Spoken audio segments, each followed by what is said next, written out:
सुप्रभात हिमाचल। तो रूबरू हुए हैं आपके सामने हिमाचल प्रदेश की सुबह की ताज़ा खबरों के साथ। तो आइए शुरू करते हैं बिना समय गवाए हुए नॉन स्टॉप ताज़ा खबरों के सिलसिले को।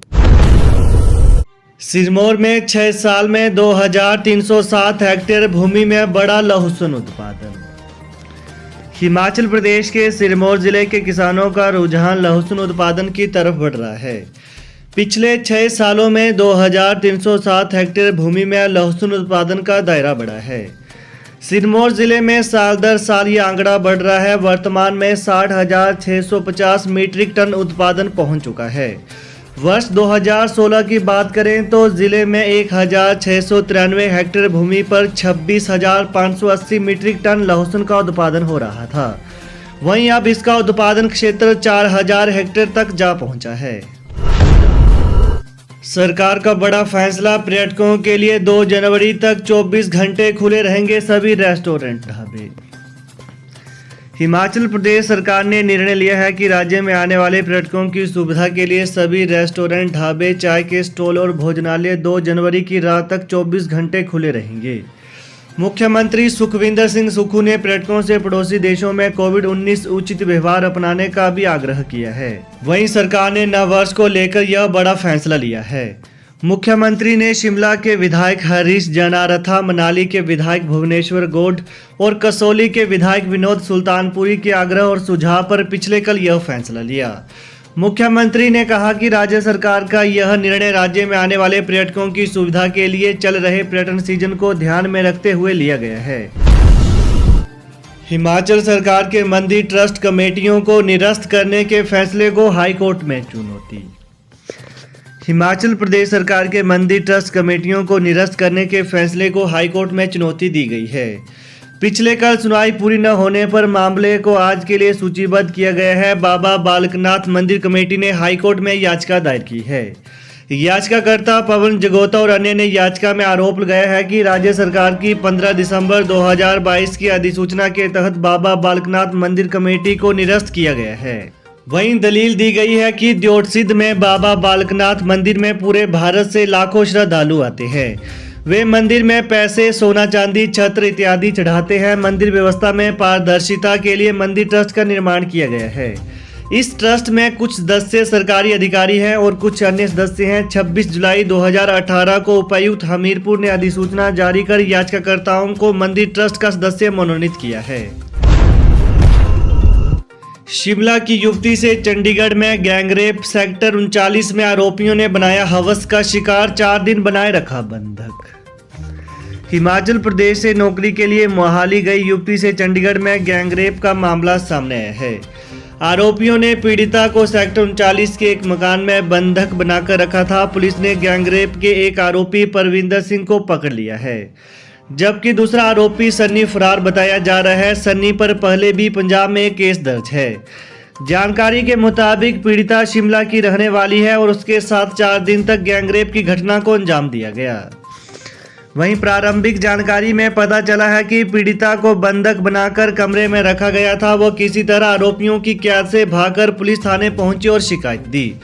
पीड़िता के बताए मकान में दबिश देकर पुलिस ने परविंदर को पकड़ लिया है। पीड़िता ने बताया कि उसे आरोपियों ने खाने में कोई चीज दी थी जिसे वह अचेत हो गई थी।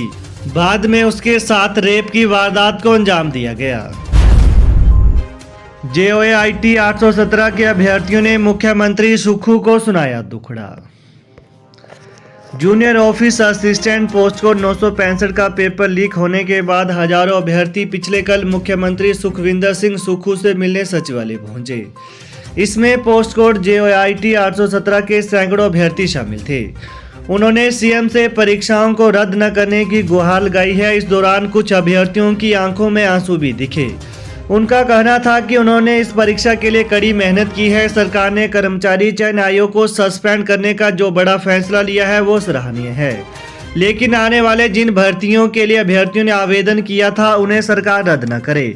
कुछ दिन पहले JOIT का पेपर लीक होने के बाद अभ्यर्थियों का यह संशय बना है कि पोस्ट कोड 817 का पेपर भी रद्द न हो।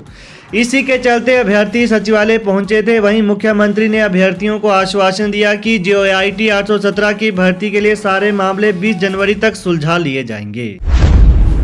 आयोग को सस्पेंड करना सही नहीं, पूर्व सीएम जयराम ठाकुर ने सीएम सुक्खू के फैसलों पर जताई आपत्ति।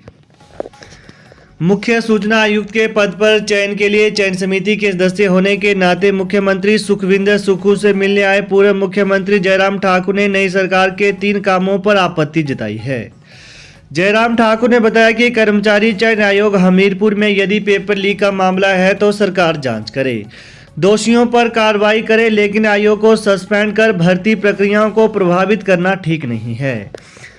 इसके अलावा उन्होंने कहा कि राज्य सरकार को इस पर पुनर्विचार करना चाहिए। जयराम ठाकुर ने कहा कि पूर्व सरकार के दौरान कैबिनेट के फैसले और जनता की मांग के आधार पर खोले गए दफ्तरों को बंद करना अनुचित है और राज्य सरकार को इस पर पुनर्विचार करना चाहिए। उन्होंने कहा कि सुंदरनगर में 1972 में खुली पुलिस चौकी को भी नई सरकार ने डी नोटिफाई कर दिया। इस अस्थायी चौकी को पूर्व सरकार के दौरान स्थायी चौकी में बदला गया था, लेकिन स्थायी चौकी की नोटिफिकेशन रद्द होने के कारण यह चौकी ही खत्म हो गई। एचपीयू की भर्तियों पर सवाल। 2020 में क्लर्क जेओआईटी के लिए मांगे थे आवेदन, नहीं हुई लिखित परीक्षा।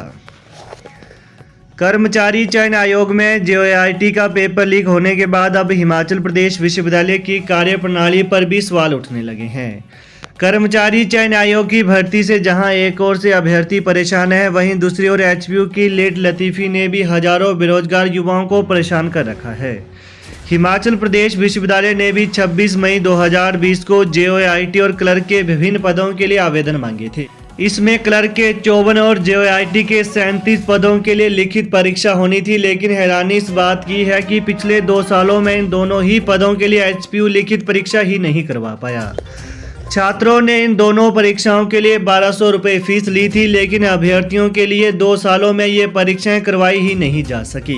अभ्यर्थियों का साफ तौर पर यह कहना है कि एचपीयू केवल जेबें भरने का काम कर रही है और युवाओं के भविष्य की उन्हें कोई चिंता नहीं। यदि लिखित परीक्षा नहीं करवानी है तो छात्रों से फॉर्म क्यों भरवाए गए। ए ग्रेड से B++ ग्रेड में पहुंचा धर्मशाला कॉलेज। हिमाचल प्रदेश के सबसे पुराने व बड़े कॉलेजों में शुमार पीजी कॉलेज धर्मशाला को नैक की ओर से B++ ग्रेड प्रदान किया गया है। इससे पहले धर्मशाला कॉलेज के नाम ए ग्रेड था, जिससे अब खिसक कर B++ ग्रेड में पहुंच गया है। पीजी कॉलेज धर्मशाला में रिसर्च प्रोजेक्ट न होने, शिक्षकों व छात्रों की रेशो में कमी व एक्टिविटी कम होने पर ग्रेड के स्तर में कमी आई है। इससे पहले वर्ष 2015 में 7 वर्ष पहले एक ग्रेड मिला था। हालांकि इसमें राष्ट्रीय मूल्यांकन एवं प्रत्यायन परिषद नैक के नियमों में सख्ती को भी वजह बताया जा रहा है। हिमाचल में कोविशील्ड की एक भी डोज नहीं, कोवैक्सीन की भी भारी कमी। हिमाचल प्रदेश में कोरोना की चौथी लहर से निपटने के लिए कोविशील्ड की एक भी डोज नहीं बची है, जबकि कोवैक्सीन की भी भारी कमी है। कोविड से लड़ने की तैयारियों को लेकर पिछले कल हुई मॉक ड्रिल में वैक्सीन की कमी उजागर हुई। प्रदेश में कोवैक्सीन की 20,000 डोज उपलब्ध है, जबकि कोविशील्ड हिमाचल में ही नहीं बल्कि समूचे देश में उपलब्ध नहीं है। वहीं पिछले कल स्वास्थ्य विभाग के पोर्टल में प्रदेश के सभी स्वास्थ्य संस्थानों ने कोविड की तैयारियों और उपलब्ध संसाधनों को लेकर जानकारी साझा की है। तो ये है आज सुबह के मुख्य समाचार। तो प्रदेश की ताजा खबरों को पाने के लिए चैनल को जरूर सब्सक्राइब करें। Thanks for watching. जय हिंद, जय हिमाचल।